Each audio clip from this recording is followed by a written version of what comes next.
नमस्कार, अभिवादन। मैं दुर्गेंद्र चौहान हूं और आप मंथन देख रहे हैं। पूर्वोत्तर के 3 राज्यों के चुनाव परिणाम आज आ गए। मेघालय को छोड़कर नागालैंड और त्रिपुरा में भारतीय जनता पार्टी का एक छत्र राज्य कायम हो गया दूसरी बार। और एक तरीके से यूं कहें कि पूर्वोत्तर में भारतीय जनता पार्टी ने एक बार फिर से परचम फहरा दिया है। नरेंद्र मोदी ने जिस तरीके से इन राज्यों को गंभीरता से लिया, चुनाव प्रचार किया और यहां के लिए तमाम योजनाएं लेकर आए, उसका परिणाम वहां की जनता ने साफ तौर पर भारतीय जनता पार्टी के पक्ष में रिफ्लेक्ट करके दे दिया है। लेकिन मेघालय में तमाम कोशिशों के बावजूद वहां एनपीपी, जो पूर्व कांग्रेस नेता पीएस संगमा के बेटे कोनराड संगमा, जो इस समय मुख्यमंत्री भी निवर्तमान मुख्यमंत्री भी हैं, उनकी पार्टी सबसे बड़ी पार्टी बनकर उभरी है। 25 सीटें उनकी पार्टी को मिली हैं और दूसरे नंबर पर यूडीएफ है। बीजेपी को वहां महज 3 सीटें मिली हैं। इसके बाद भी जो मैनेजमेंट होता है राज्यों को लेकर, जाहिर सी बात है पूर्वोत्तर के राज्य हैं, इनकी आबादी कम है, छोटे हैं, संसाधन कम है, इसलिए इनको केंद्र की तरफ जाना ही पड़ता है। अभी एक खबर आई, जो पूर्वोत्तर राज्यों के प्रभारी हैं, पूर्वोत्तर राज्यों के संयोजक बनाए गए हैं, असम के चीफ मिनिस्टर हेमंता बिस्वा शर्मा, उनके हवाले से खबर आई है कि मेघालय के जो चीफ मिनिस्टर हैं कोनराड संगमा, उन्होंने गृह मंत्री अमित शाह से बातचीत की है और सरकार गठन में उन्होंने सहयोग मांगा है। ये एक तरीके से नया समीकरण है कि बीजेपी मेघालय में 3 सीट जीतकर भी एनडीए की सरकार वहां बनने जा रही है, ऐसी खबर है। सबसे बड़ी लूजर कांग्रेस पार्टी रही है। कांग्रेस पार्टी ने जो मेघालय में भारी नुकसान उठाया है, पिछले 2018 के चुनाव में कांग्रेस पार्टी को वहां 21 सीटें मिली थी और 28.03% वोट उन्हें हासिल हुआ था। लेकिन इस बार उन्हें महज 5 सीटें वहां पर मिली हैं और 13.19% वोट कांग्रेस पार्टी को मिला है।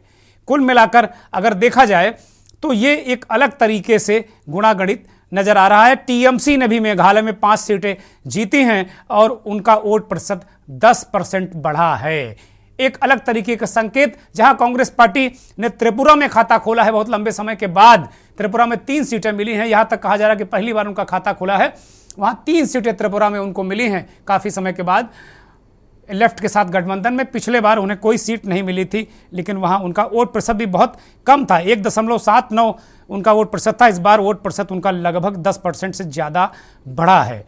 और इसी तरीके से नागालैंड में भी उनको बहुत ज़्यादा सफलता नहीं मिली। इस बार उनका वोट प्रतिशत, खाता भले ही नहीं खुला है, लेकिन उनका वोट प्रतिशत 2 से बढ़कर 3.54 हो गया है। इसके अलावा आज देश भर के जो 4 राज्यों में उपचुनाव थे, उनके भी नतीजे आए। इनमें 3 राज्यों के विधानसभा उपचुनाव कांग्रेस पार्टी ने जीता, जबकि झारखंड की एक सीट कांग्रेस पार्टी की जो थी उसने गंवा दी है।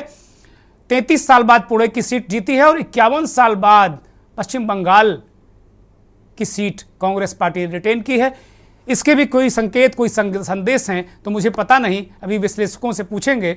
लेकिन सबसे बड़ा सवाल है कि क्या 2024 का जो रण है, जो उत्तर है, क्या इस जो पूर्वोत्तर के परिणाम हैं, क्या 2024 का उत्तर दे रहे हैं?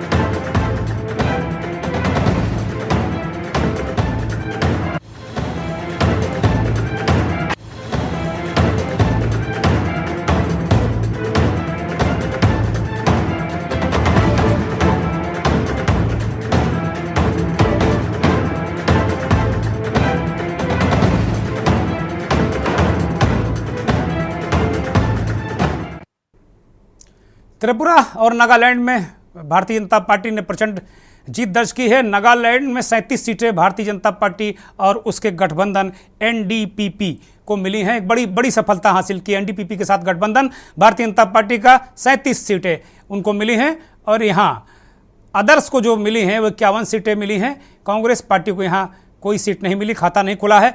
मेघालय की बात करें तो एनपीपी, कोनराड संगमा जो मौजूदा मुख्यमंत्री हैं, उनकी पार्टी को 25 सीटें मिली हैं, अदर्स को 26 सीटें दिखा रहा है, जिसमें यूडीएफ यूनाइटेड डेमोक्रेटिक पार्टी 11 सीटें जीतकर दूसरे स्थान पर है। टीएमसी और कांग्रेस को 5-5 सीटें मिली हैं और भारतीय जनता पार्टी को महज यहाँ 3 सीटें मिली हैं। तो कुल मिलाकर ये जो पूर्वोत्तर के 3 राज्यों के जो परिणाम आ जाए उसके मुताबिक ये सामने सब कुछ है। तीनों राज्यों में एनडीए की सरकार बनती नजर आ रही है। कांग्रेस पार्टी को यह कहा जा रहा है कि लगातार वो पिछड़ती जा रही, पूर्वोत्तर में बिल्कुल वो बेदम सी हो गई है।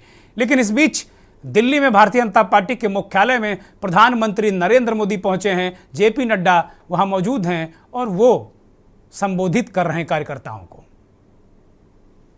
देश भर के लाखों कार्यकर्ता जो आज इलेक्ट्रॉनिक मीडिया के माध्यम से जुड़े हैं, उन सब की ओर से भी प्रधानमंत्री जी का हार्दिक अभिनंदन, स्वागत। साथ ही साथ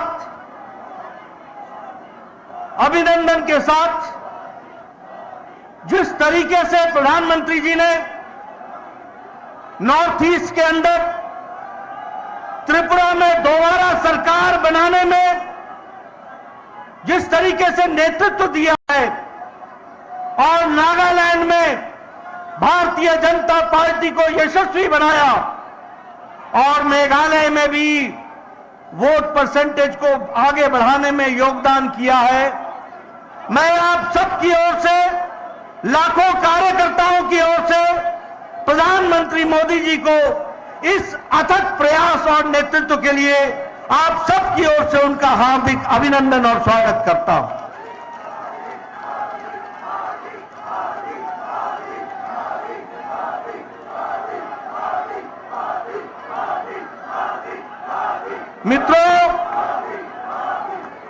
मित्रों, जो आज आप जीत दोबारा दर्ज करा रहे हैं त्रिपुरा में, नागालैंड में अपने आप को स्थापित करते हुए आगे बढ़ रहे हैं, यह कोई अनायास ही नहीं हुआ है। प्रधानमंत्री मोदी जी ने एक लंबी सोच लेकर, एक दूरदृष्टि लेकर, एक संकल्प लेकर भारत की राजनीति में और राजनेताओं के द्वारा जिस नॉर्थ ईस्ट का उपेक्षा की जाए। जेपी नड्डा कह रहे हैं कि प्रधानमंत्री ने जिस तरीके से नॉर्थ ईस्ट के पूर्वोत्तर के राज्यों को बहुत संजीदगी से लिया, उनके लिए काम किया, वहाँ भारतीय जनता पार्टी का जो वोट परसेंटेज है, वो कह रहे हैं कि मेघालय में भले ही नहीं जीते लेकिन वोट परसेंटेज वहाँ पर उनका बढ़ा है और नागालैंड में जो गठबंधन है वो जीता है, त्रिपुरा में दोबारा सरकार बनी है, बहुत सारी चीज़ें। लेकिन त्रिपुरा में जो सबसे बड़ा रोल दिखा है वो TMP का है। टिपरा जो वहाँ के राजा हैं उनकी पार्टी है, जो पहले PCC के प्रेसिडेंट भी हुआ करते थे, TMP 13 सीटें वहाँ उन्होंने जीती हैं और ये एक बड़ा गुणा माना जा रहा है, गुणागणित माना जा रहा है, क्योंकि ये आदिवासी इलाकों की वो सीटें हैं जो बीजेपी की 12 सीटें घटी हैं। ये माना जा रहा है कि सबसे बड़ा डेंट ये TMP ने दिया है।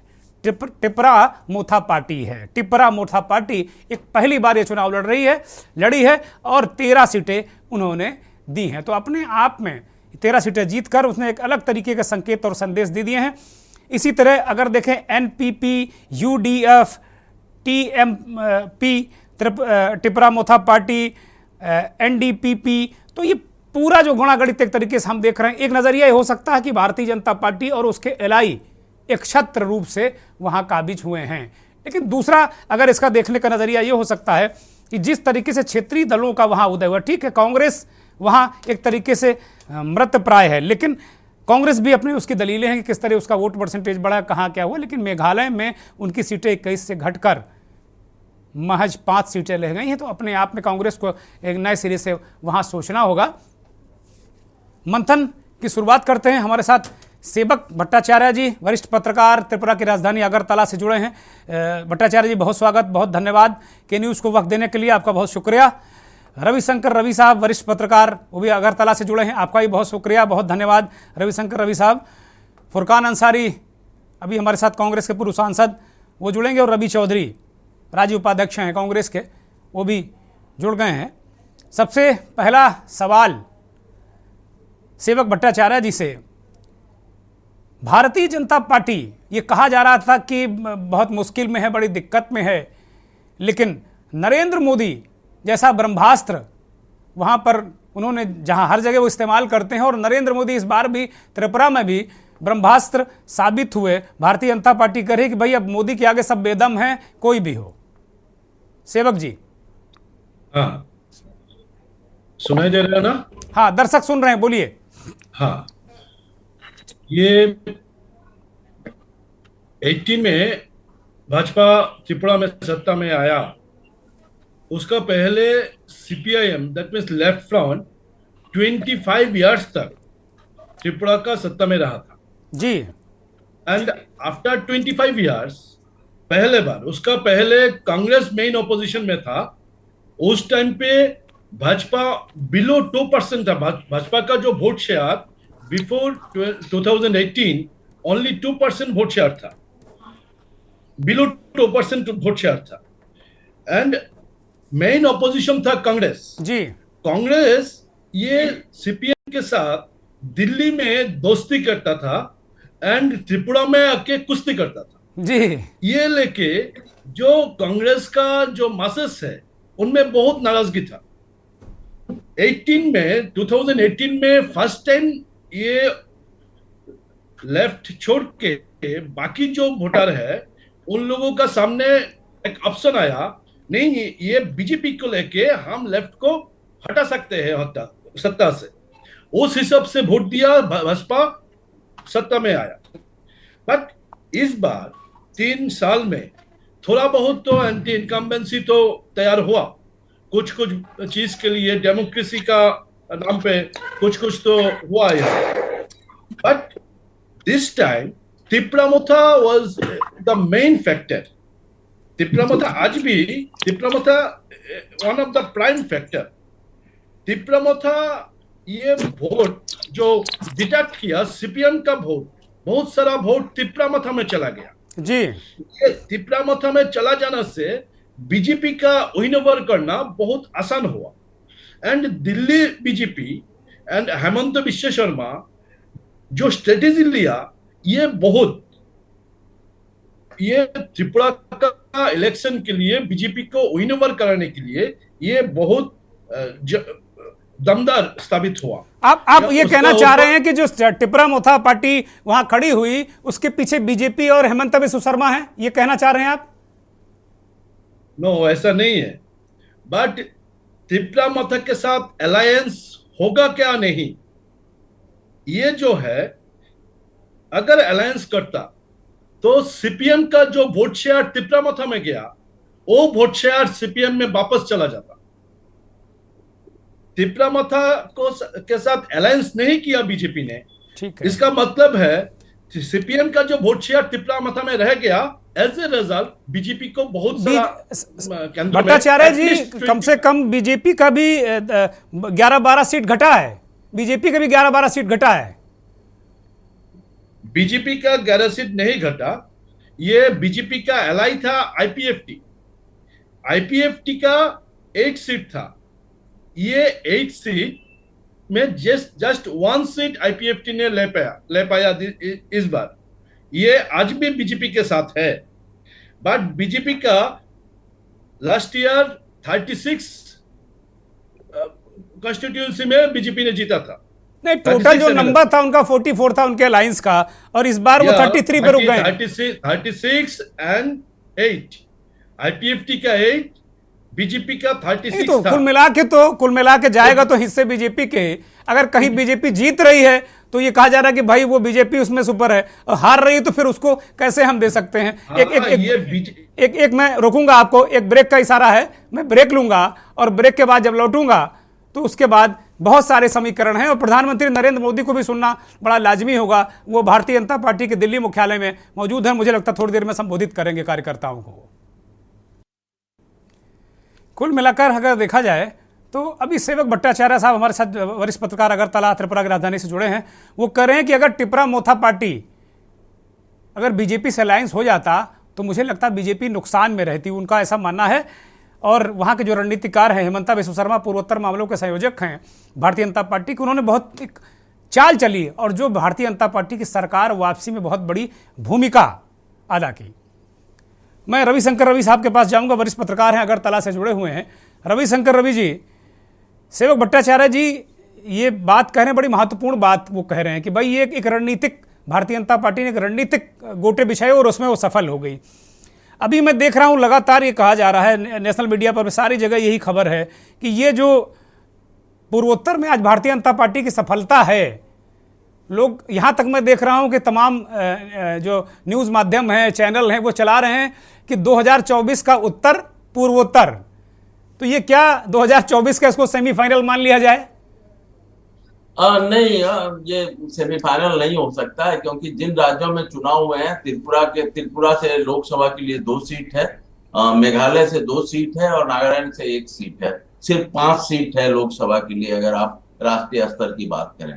दूसरा, ये भट्टाचार्य साहब जो बता रहे थे, पता नहीं इनके पास क्या फीडबैक है, लेकिन अंतिम समय तक भारतीय जनता पार्टी ने त्रिपुरा और मोथा के साथ अलायंस करने की कोशिश की थी और वो लगातार केंद्रीय गृह मंत्री के साथ भी उनकी मीटिंग भी हुई थी, बातचीत भी हुई, लेकिन वो चूंकि अलग त्रिपुरा लैंड की मांग कर रहे थे, ग्रेटर लैंड की, तो त्रिपुरा लैंड के लिए राजी नहीं हुए और भाजपा त्रिपुरा के विभाजन के पक्ष में नहीं थी। असली वजह ये थी जो अंत में वो अलायंस नहीं हुआ और चुनाव प्रचार के दौरान भी सबसे पहला हमला जो हुआ था वो त्रिपुरा लोथा पार्टी पर भाजपा के नेताओं ने किया था।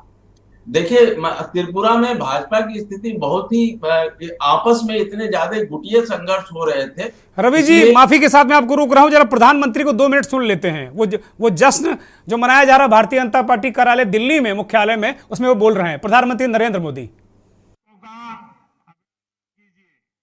जिन जिन के पास मोबाइल है अपनी फ्लैश चला करके, ये नॉर्थ ईस्ट के नागरिकों का सम्मान है, ये नॉर्थ ईस्ट के देशभक्ति का सम्मान है, ये नॉर्थ ईस्ट का प्रगति के रास्ते पर जाने का सम्मान है।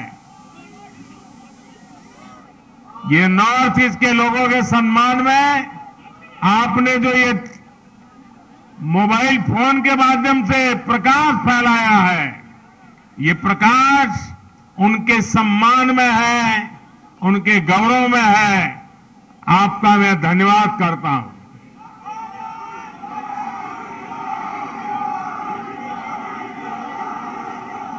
साथियों, बीते वर्षों में भाजपा मुख्यालय ऐसे अनेक अवसरों का साक्षी बना है। आज हमारे लिए जनता जनार्दन को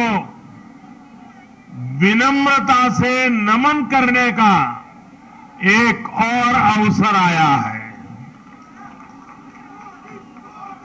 मैं त्रिपुरा, मेघालय और नागालैंड की जनता का सर झुकाकर वंदन करता हूं, उन सबका आभार व्यक्त करता हूं।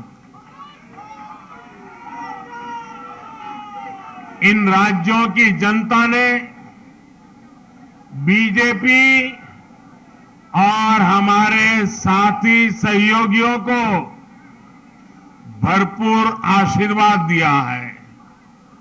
मैं आज त्रिपुरा, नागालैंड और मेघालय के बीजेपी कार्यकर्ताओं को भी बहुत बधाई देता हूं। दिल्ली में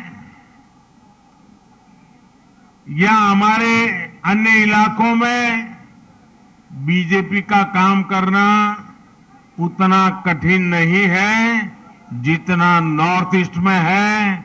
वहां का कार्यकर्ता हमसे अनेक गुना मेहनत करता है और इसलिए वहां के कार्यकर्ता विशेष रूप से अभिनंदन के अधिकारी हैं। आज के नतीजे आप सभी भाजपा कार्यकर्ताओं की मेहनत का परिणाम है। साथियों, आज के चुनाव और इन चुनाव परिणामों में देश के लिए, दुनिया के लिए बहुत सारे संदेश हैं। आज के नतीजे ये दिखाते हैं कि भारत में लोकतंत्र और लोकतांत्रिक व्यवस्थाओं पर कितनी आस्था है, एक मजबूत आशावाद है। लोकतंत्र की राह पर चलते हुए हर शंका आशंका का समाधान हो सकता है, बदलाव लाया जा सकता है। एक समय था जब नॉर्थ ईस्ट में चुनाव होते थे, नतीजे आते थे, तो दिल्ली में और देश के अन्य हिस्सों में उतनी चर्चा ही नहीं होती थी। जो चर्चा होती भी थी तो चुनावी हिंसा की होती थी, बम, बंदूक और ब्लॉकेड की चर्चा होती थी। त्रिपुरा में तो हाल ये था कि पहले एक पार्टी के अलावा किसी दूसरी पार्टी का झंडा तक नहीं लगाया जा सकता था, और अगर किसी ने लगाने की कोशिश की तो उसको लहूलुहान कर दिया जाता था। इस बार इन चुनावों में हमने कितना बड़ा परिवर्तन देखा है। भाजपा ने नॉर्थ ईस्ट की राजनीति की दिशा ही नहीं, उसकी दशा ही नहीं, लेकिन एक आत्मविश्वास से भरा हुआ और नई दिशा पर चल पड़ा हुआ नॉर्थ ईस्ट हम देख रहे हैं। आज सुबह से मैं जब टीवी देख पाया, इन चुनावों के नतीजे ही छाए रहे। प्रधानमंत्री कह रहे हैं कि आज जब मैं टीवी देख पाया तो चुनाव के नतीजे छाए रहे। वो कह रहे हैं कि अब नॉर्थ ईस्ट की, पूर्वोत्तर के राज्यों की पहले हिंसा को लेकर चर्चा होती, बम, बंदूक और ब्लॉकेट को लेकर चर्चा होती थी, अब उनकी चर्चा हो रही है दिल्ली तक। और प्रधानमंत्री ने बत्ती जलवाकर, मोबाइल की बत्ती जलवाकर नॉर्थ ईस्ट के लोगों का अभिवादन किया, उनके प्रति श्रद्धा भाव प्रकट किए। एक ब्रेक पर रुक रहा हूं और ब्रेक के बाद मंथन जारी रहेगा।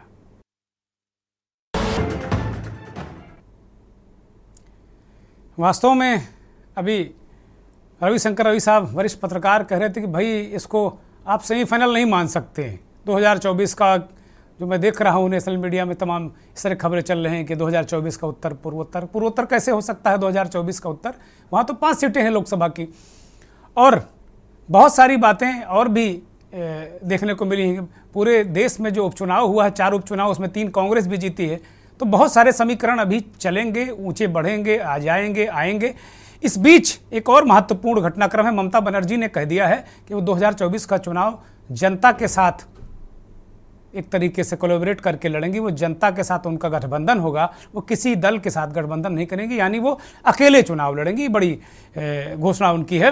रविशंकर रवि साहब अगरतला से हमारे साथ जुड़े हैं।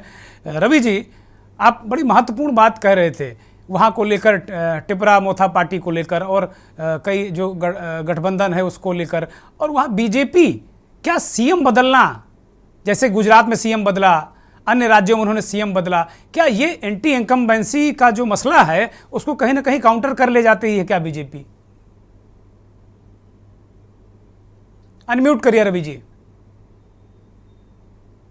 विप्लव देव को जो बदल कर लाया गया, माणिक साहा को, और अभी भी ये नहीं कहा जा सकता है कि त्रिपुरा का अगला मुख्यमंत्री कौन होगा, उस पर भी सस्पेंस बना है। लेकिन एक चीज मैं और बता दूं कि त्रिपुरा में जो इस बार जो भाजपा की जीत हुई है और भाजपा की जो वापसी हुई है, उसमें सबसे बड़ी भूमिका अगर किसी है तो वह है प्रधानमंत्री नरेंद्र मोदी।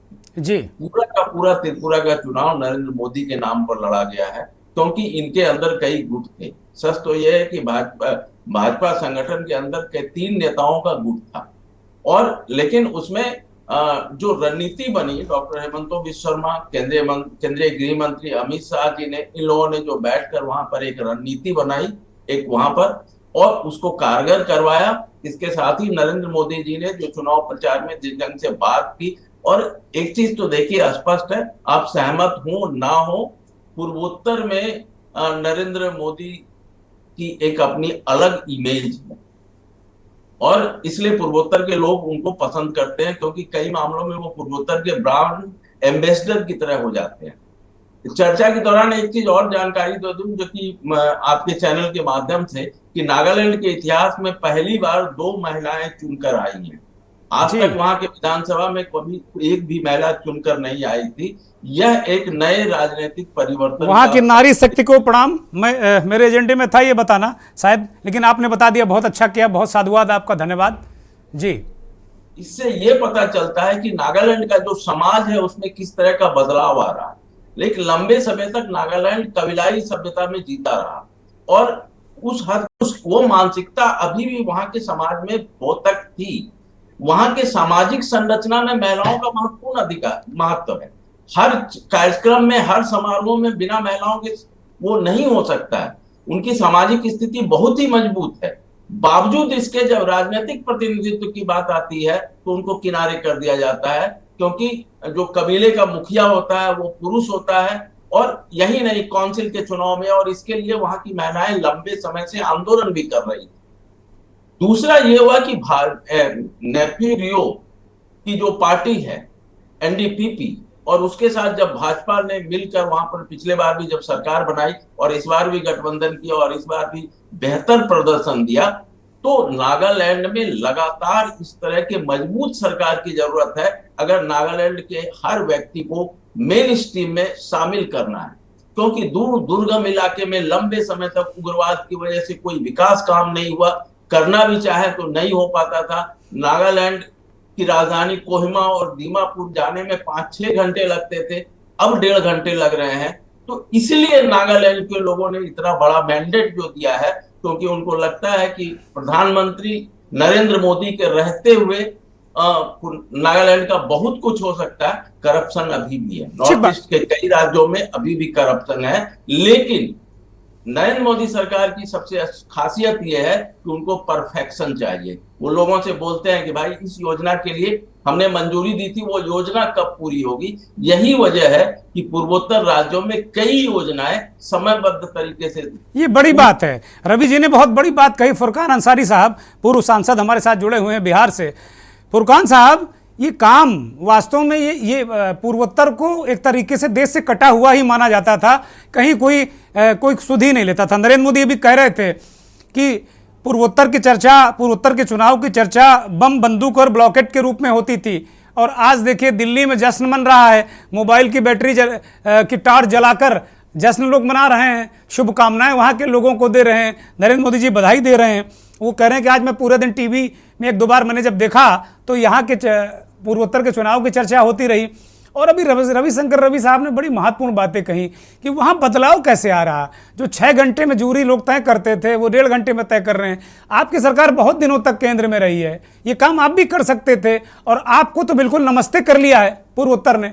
फुरकान अंसारी साहब, अनम्यूट करिए, अनम्यूट करिए, आपकी कोई बात नहीं आ रही, अनम्यूट करिए।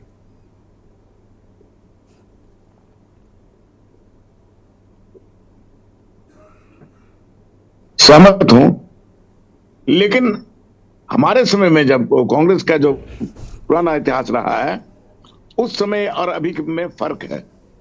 फर्क ये है कि आज आर्थिक युग है, ना पैसे की कमी है देश में, और नहीं विकास के लिए, और नहीं उस वक्त की जो हालात थी वो कमियां तो थी, लेकिन लोग चाहते थे हम लोगों को दिल से। और अभी भी मुझे भरोसा है कि 24 का जो लोकसभा चुनाव होने वाला है उसमें मोदी के लिए बहुत कठिन होगा। ये एक बार 2 बार लोगों को चकमा धोखा दे सकते हैं, किसी टाइम में नहीं दे सकते हैं, तो इस टाइम में ये साफ इनको होना है। और मैं ये कहना चाहता हूँ गांव के लोगों, मैं गांव का आदमी हूँ, मैं जानता हूँ बचपन में हम लोग लट्टू घुमाते थे, लट्टू। तो जब लट्टू गिरने का रहता था बहुत तेजी से घूमता था, वो तेजी से जो घूम रहे हैं, ये गिरने का इनका आसार है। अब ये गिरने वाले हैं। इसी उम्मीद में आप लोग टिके हुए हैं, इसलिए कोई काम नहीं कर रहे हैं, कोई प्रचार करने भी आपका नेता नहीं जाता। अब पार्टी को आपने राज्यों में किराए पर उठा दिया कि भैया तुम लड़ो, तुम लड़ो, तुम लड़ो, करते रहो ये काम। मैं दूसरे वरिष्ठ पत्रकार साथी सेवक भट्टाचार्य जी के पास जाऊंगा। भट्टाचार्य जी, ये अभी उस उम्मीद में है कि नरेंद्र मोदी कब सत्ता से हटेंगे और कब ये जाएंगे, काम नहीं करेंगे। ये बता रहे, फुरकान अंसारी साहब काफ़ी पुराने नेता हैं, वरिष्ठ नेता, मैं इनकी बात को मैं बहुत सम्मान करता हूं। ये कह रहे हैं कि उस समय पैसा नहीं था, रुपया नहीं था, ये नेहरू काल की बात कर रहे हैं। अरे 2014 तक अभी आपकी सरकार थी, 2004 से लेकर, तब कौन सा देश में बड़ी विपन्नता थी, बड़ी गरीबी थी, भुखमरी थी, कौन सी स्थिति थी? आप काम कर सकते थे ना। आपके बड़े नेताओं के पास राज्यों के नेताओं से मिलने का वक्त ही नहीं है।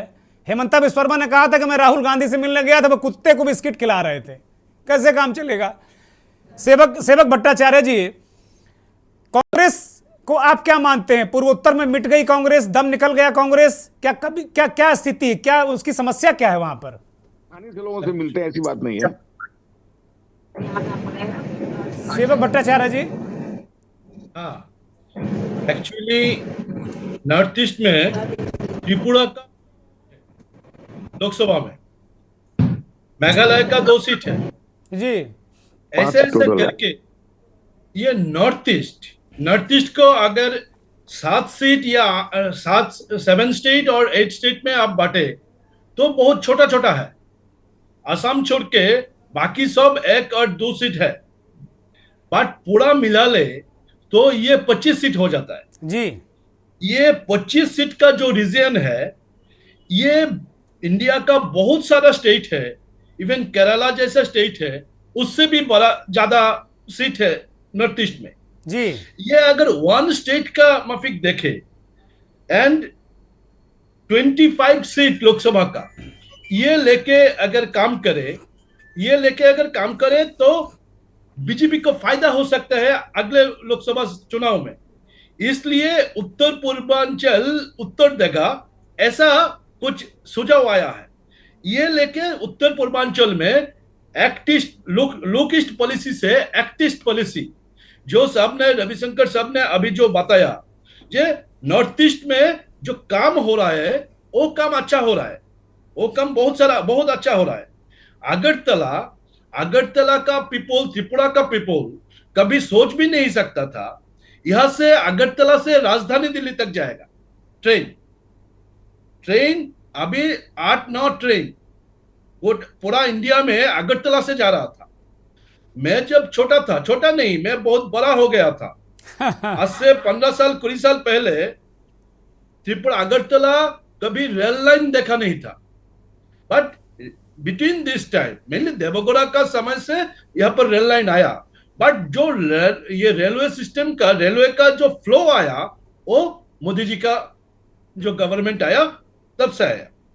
तो बीजेपी ने स्ट्रेटेजिकल तौर पर ये नॉर्थ ईस्ट का 25 सीट्स को वो लोकसभा चुनाव के लिए ठीक तरह से उसका चर्चा किया।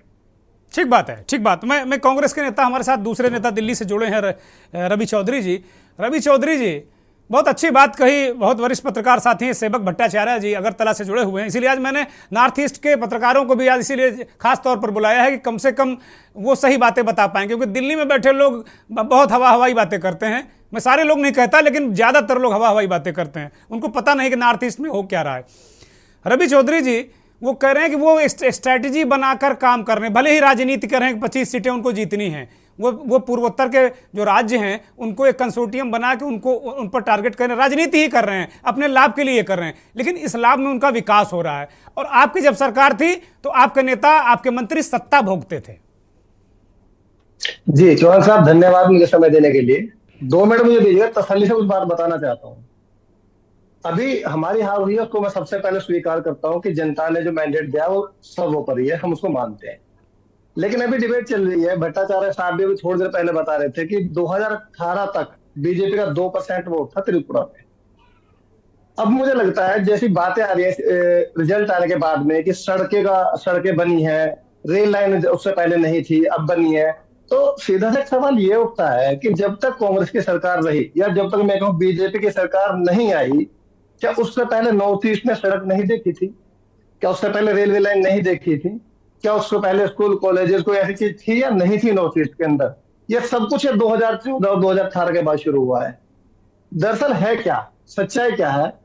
हम एक इंसान को भूखा रखें और उस कगार तक रखें जब तक वो रोटी रोटी ना मांगने लगे, और फिर बाद में मैं आऊं और मैं ये कहूं कि जी रोटी सिर्फ मैं दे सकता हूं। दो मेरे साथ में प्रचार वाले हैं, वो कहेंगे कि रोटी आपको सिर्फ रवि चौधरी दे सकता है, अगर आपको बचना है तो आप इनको चुन कर लाइए। तो माहौल वो है साहब। बीजेपी जितना प्रचार कर रही है, जितने ये ढकोसले करते हैं, जितने वादे करते हैं चुनाव के समय पर, क्या वो पूरे भी होते हैं? अगर मैं बीजेपी के मेन प्रवक्ता जो हमारे मोदी जी प्रधानमंत्री भी हैं देश के, अगर मैं उनकी बात करूं तो जिन वादों को लेकर, जिन अपने इरादों को लेकर वो सरकार में आए थे, क्या वो पूरे हो गए? अभी नॉर्थ ईस्ट की बात चल रही है तो देश में भुखमरी की भी बात चल रही थी अभी कि भाई खाने कैसे वैसे है, तो देश भुखमरी के 45-50 साल के रिकॉर्ड तोड़ रहा है। बेरोजगारी में देश 45-50 साल के रिकॉर्ड तोड़ रहा है। तो ये नॉर्थ ईस्ट देश से बाहर नहीं है, नॉर्थ ईस्ट भी उसी देश के अंदर आता है जिसके माना रवि चौधरी, आपके सारे आरोप सही हैं, मान लिया हमने, लेकिन क्या ये जनता, ये जो वोट पड़ रहा है उनके ईवीएम में, वो कहां से आ जा रहा है? अगर वो भूखे नंगे लोग होते तो बीजेपी को क्यों जिताते? लगातार वो जिता रहे हैं। और आप कहते रहिए ऐसे एक एक करके राज्य गंवाते रहिए, बैठिए। अगर यही स्थिति रही तो कैसे आप जनता की सेवा कैसे करेंगे? ये भी बड़ा बड़ा सवाल है। और मैं आपको स्पष्ट कर दूं कि सेवक भट्टाचार्य जी ने कतई नहीं कहा कि 2014 से पहले वहां रेल लाइन नहीं थी। वो कह रहे थे मैंने देखी थी रेल लाइन। जो फ्रीक्वेंसी आई है, जो फ्रीक्वेंसी बढ़ी है, रेलों की संख्या बढ़ी है, सड़कों की संख्या बढ़ी है, वो नो डाउट नरेंद्र मोदी के काम से बढ़ी। मैं नरेंद्र मोदी का कोई वकील नहीं हूं, मैं समालोचक हूं और समालोचना बिल्कुल निर्छीर विवेकी तरीके से करता हूं। रवि चौधरी सर देखिए, अगर एक सरकार 8 साल से केंद्र में है और उस 8 साल को या तो हम जीरो मान ले, 8 साल में कुछ तो करना पड़ेगा सर। जो काम हम करके गए उसको बढ़ाना पड़ेगा और जिम्मेदारी बनती है सरकार की जनता के प्रति। या बिल्कुल निष्ठुर होकर सरकार तो नहीं बैठ सकती कि नहीं हम कुछ नहीं करेंगे, देखो हमने कुछ नहीं किया है। अब जो काम हुआ है, जितना काम हुआ, सिर्फ उसी को उतना बढ़ा चढ़ाकर दिखाया जाए, ऐसा लगने लगे कि पीछे की सरकार ने कुछ किया ही नहीं है। बढ़ा देखिए, अभी तक क्या हुआ जब है? आप कुछ करेंगे, राहुल गांधी पैदल निकले तो दिखाना पड़ा ना लोगों को। मीडिया ने आंखें तो नहीं मूंद ली, जबकि राहुल गांधी हर प्रेस कॉन्फ्रेंस में मीडिया को शुद्ध भाषा में गरियाया, कहा आपकी हमें जरूरत नहीं है, लेकिन मीडिया ने दिखाया ना उनको। जब आप कुछ करोगे नहीं तो मीडिया कहां से दिखाएगा? खुद ही थोड़ी राहुल गांधी बन जाएगा, प्रियंका गांधी बन जाएगा, रवि चौधरी, फुरकान अंसारी हम थोड़ी बन जाएंगे, या सेवक भट्टाचार्य थोड़ी बन जाएंगे।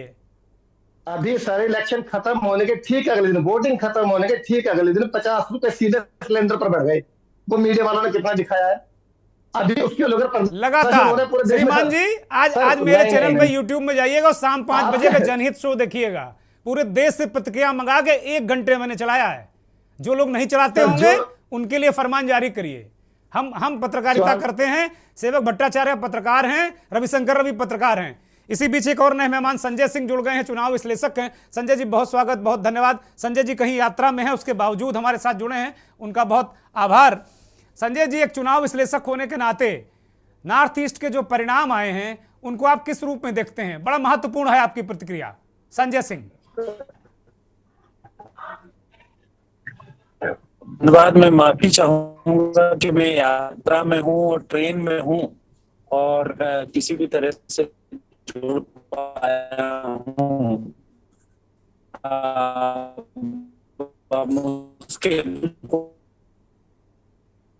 मैं एक ब्रेक ले रहा हूं, ब्रेक के बाद संजय सिंह को फोन पर जोड़ दिया जाए ताकि उनकी बात दर्शक सुन सके, क्योंकि संजय सिंह एक चुनाव विश्लेषक हैं, वो नॉर्थ ईस्ट भी गए हैं, तमाम जगह गए हैं, तो मुझे लगता है उनको फोन पर लेना बेहतर रहेगा। एक ब्रेक।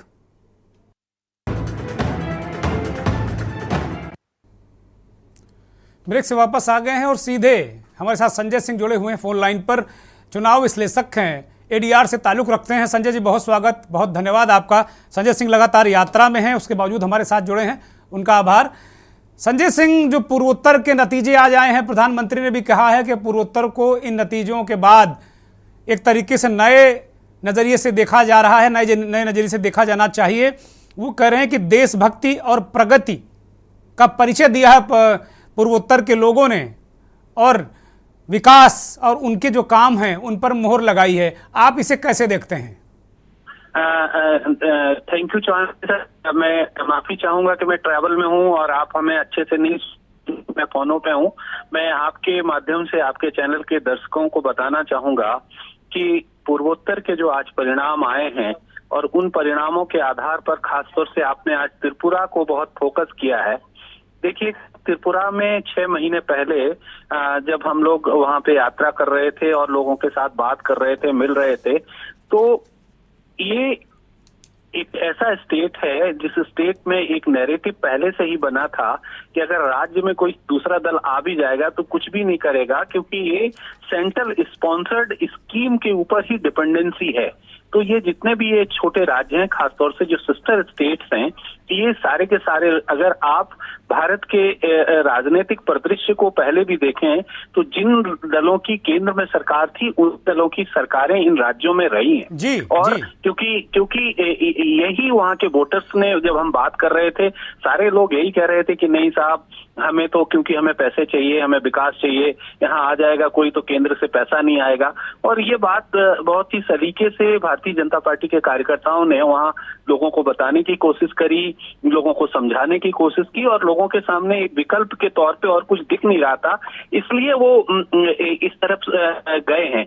यद्यपि जो पिछले बार से सीटें कम हुई हैं भारतीय जनता पार्टी की, तो निश्चित तौर से आप ये मान के चलें कि जिस लेवल पे एक लग रहा था कि मौथा पार्टी थोड़ा परफॉर्मेंस अच्छी करेगी, लेकिन मौथा पार्टी के बारे में भी लोगों को चल गया कि अगर ये आ गए तो भारत सरकार और नाराज हो जाएगी और हम राज्यों के लिए बहुत ही संघर्ष करना पड़ेगा।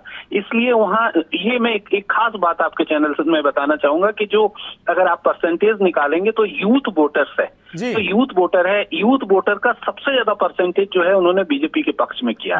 आदिवासी बाहुल्य सीटों में जब के जो नतीजे उनमें भी अगर देखेंगे तो वहाँ भी यूथ, क्योंकि उनको ये होप दिख रहा है कहीं के इनसाइड ये कुछ कर दें, बाकी जगह तो और भी उम्मीद नहीं दिख रही है। तो ये जो बेसिकली पूरा है सेंट्रल ग्रांट्स लेने का एक मामला है और राज्य की डिपेंडेंसी केंद्रीय बजट के ऊपर ज्यादा है, उसके आधार पर ये परिणाम आए हैं। ये कोई परिणाम ऐसे परिणाम नहीं है भविष्य या कोई नैरेटिव गढ़ा जा रहा हो। मुझे लगता है कि ये कहना थोड़ा सा कि ये 24 की झांकी है और पूर्वोत्तर राज्य, ये थोड़ा सा अभी बहुत सुबह से संजय सिंह मैं देख रहा हूं कि राष्ट्रीय चैनल, सारे राष्ट्रीय चैनल बम किए हुए हैं इसी पर कि पूर्वोत्तर झांकी है और अभी राजस्थान और मध्य प्रदेश बाकी है, पता नहीं क्या क्या गढ़े पड़े हैं, चल रहा है। लेकिन आपने जो वहाँ का मूल तत्व है, सार तत्व है कि ये स्टेट पहले भी सेंट्रल के साथ जाते रहे हैं, क्योंकि वहाँ संसाधन नहीं है, आर्थिक संसाधन नहीं है, तो जाहिर सी बात है कि वहाँ के यूथ जाना चाहते हैं और वो अपना भविष्य देखना चाहते हैं। लेकिन सबसे महत्वपूर्ण बात यह है कि कांग्रेस इतना कमजोर प्रदर्शन करेगी संजय सिंह, इसकी क्या वजह है वहाँ मानी जाए? कांग्रेस की वजह यह है कि कांग्रेस का जो कार्यकर्ता है वहाँ वो बहुत ही निराशा में है और कांग्रेस को लोग ये मान रहे थे कि वो लड़ाई में ही नहीं है, और पहले दिन से लोग ये मान रहे थे कि लड़ाई नहीं है। और दूसरी बात यह है कि कांग्रेस के जो आला कमान ने भी इसको इलेक्शंस को सीरियसली नहीं लिया और उनकी तरफ से भी कोई बहुत वहां पे चहल पहल नहीं दिख रही थी और इवन निराशा का भाव था। और दूसरी बड़ी बात यह है कि संसाधन भी पार्टी के लेवल पे बहुत ही, क्योंकि यहाँ पे राज्य की जो, मैं बहुत ही एक महत्वपूर्ण बात बताना चाहूंगा, राज्य की जो डिपेंडेंसी थी कि सेंट्रल से हमें कुछ हमारे कैंडिडेट्स को इलेक्शंस के लिए पर्याप्त फंड मिलेगा, वो फंड भी ये लोग नहीं दे पाए और इस कारण यह हुआ कि कांग्रेस के कैंडिडेटों ने इलेक्शंस ही नहीं ठीक से लड़ा और इसलिए उनको इतनी बड़ी निराशा सामने लगी हुई है। मेघालय में बीजेपी की दाल नहीं गली। वहाँ कॉनराड संगमा जो खानदान है, पूरा पीए संगमा का परिवार है, और वो कांग्रेस में लंबे समय तक रहे।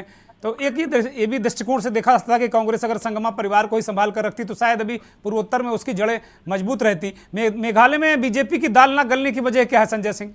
देखिएगा, मेघालय एक अलग तरह का राज्य है। मैं शिलोंग में रहा हूँ, तो ये बहुत ही अच्छा सवाल है, मैं पूछ सकता हूँ। वहाँ की जो घासी जो जनजाति है और वो जो वहाँ लीड करता है और वहाँ पे एक महिला प्रधान समाज है।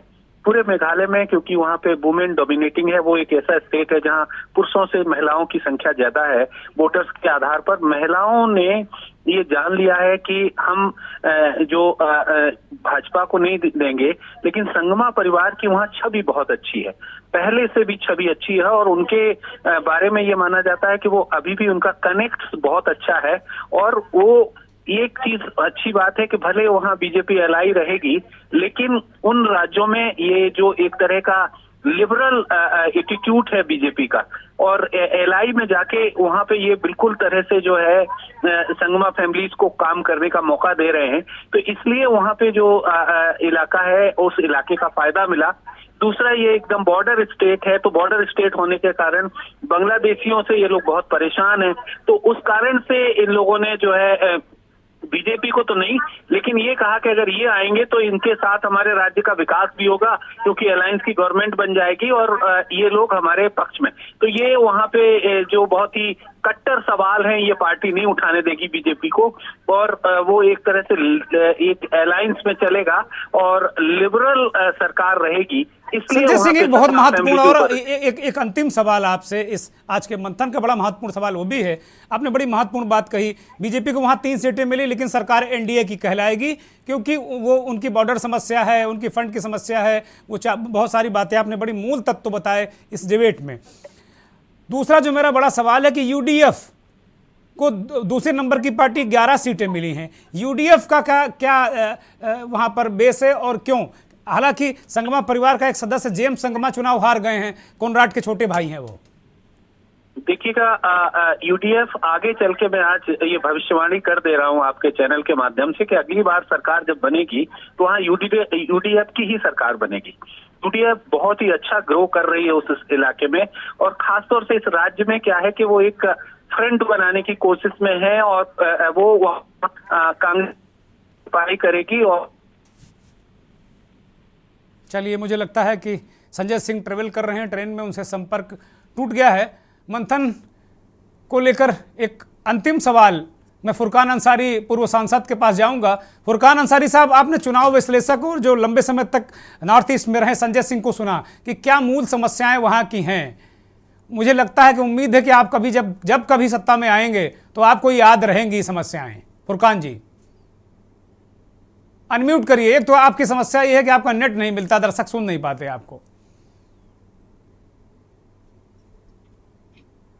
संजय जी ने अभी जो बात कही है बिल्कुल सटीक और सही बात बोली है कि बराबर केंद्र सरकार पर ही डिपेंड करती है उन राज्यों का आर्थिक नीति, और कैबिनेट जब भी सेंट्रल में जिसकी भी सरकार बनेगी वहां उसकी सरकार बनेगी उन 3-4 राज्यों में।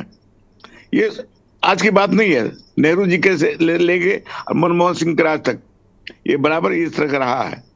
इसलिए संजय जी का जो कहना है बिल्कुल सही है, और ये बगैर केंद्र सरकार के बगैर नहीं रह सकता, अपने अपने अपने राज्य का विकास नहीं कर सकता। ठीक बात है, ठीक इसलिए उनको ट्रैक्टर नहीं है बराबर। ठीक बात है, बड़ी ठीक बात कह रहे हैं फुरकान अंसारी साहब भी कह रहे हैं। मैं फाइनल कमेंट के लिए त्रिपुरा के बहुत ही वरिष्ठ पत्रकार सेवक भट्टाचार्य के पास जाऊंगा। सेवक जी, कुल मिलाकर एक रोड मैप वहाँ की जनता ने बता दिया, सारी चीज़ें क्लियर कर दी कि भाई अब हमको कैसे चलना है, कैसे देखना है, क्या करना है। लेकिन वास्तव में अब सरकारें दूसरी बार वहाँ पे त्रिपुरा में भारतीय जनता पार्टी की सरकार आ गई। इसी तरीके से मेघालय में भी एक तरीके से एनडीए की सरकार कही जाएगी, भले ही 3 विधायक हैं बीजेपी के। नड्डा जी ने अभी कह दिया कि जाओ कोनराड संगमा को समर्थन करो। नागालैंड में उनका जो एनडीपीपी है उसके साथ उनकी सरकार बन रही, 37 कंफर्टेबल मेजॉरिटी है। एक बात मैं देख रहा हूँ, नॉर्थ ईस्ट में भले ही बीजेपी कहे कि बीजेपी का दम, मोदी का दम, सबका दमखम, कांग्रेस के परकच्चे उड़ गए, कांग्रेस के परकच्चे उड़ गए, इसमें कहीं कोई संदेह नहीं, लेकिन जो क्षेत्रीय दल हैं उनका उभार बहुत तेजी से हुआ है। अगर इसी तरह पूरे देश में यही ट्रेंड रहा क्षेत्रीय दलों के उभार का, तो मुझे लगता है तस्वीर 2024 की अलग होगी। हो सकता है। एक्चुअली नॉर्थ ईस्ट में जो लोकल पार्टी है, मेनली ट्राइबल बेस्ड पार्टी, ये ट्राइबल बेस्ड पार्टी लोकलाइज कुछ डिमांड लेके सामने आ रहा है। एंड नॉर्थ ईस्ट का ये सब पार्टी, मैक्सिमम पार्टी, सिर्फ त्रिपुरा का बात नहीं, टोटल नॉर्थ ईस्ट का मैक्सिमम पार्टीज, लोकल पार्टीज, वो लेके हेमंत बिस्व शर्मा नेडा तैयार किया है। नेडा, इन नेडा एक बहुत इंपॉर्टेंट रोल नॉर्थ ईस्ट में प्ले कर रहा है। एंड लोकल जो पार्टीज जो लोकल डिमांड है, वो local demand time to time BJP जो हैंडल कर रहा है, ये बहुत अच्छी तरीका से हैंडल कर रहा है। जैसे आईपीएफटी जो लास्ट इस बार भी बीजेपी का एलाई है त्रिपुरा में, लास्ट बार भी था, तो आईपीएफटी का डिमांड था त्रिपुरा लैंड। दैट मीन्स ये 40 लाख का पीपल त्रिपुरा में रहता है, ये छोटा सा स्टेट त्रिपुरा, उसका भी डिवाइड करना एक स्लोगन था। बट बीजेपी ने इसको मैनेज किया, उसको साथ लेके बीजेपी ने मैनेज किया। इस बार त्रिपुरा माता का मेन स्लोगन क्या है? जिस स्लोगन लेके वो ये ट्राइबल कम्युनिटी को असेंबल किया, वो स्लोगन है ग्रेटर त्रिपुरा लैंड। ये भी त्रिपुरा को डिवाइड करने का है। बट इस बार पहले बार लास्ट टाइम आईपीएफटी का सेम डिमांड वो साथ में लेके वो डिमांड को न्यूट्रलाइज किया।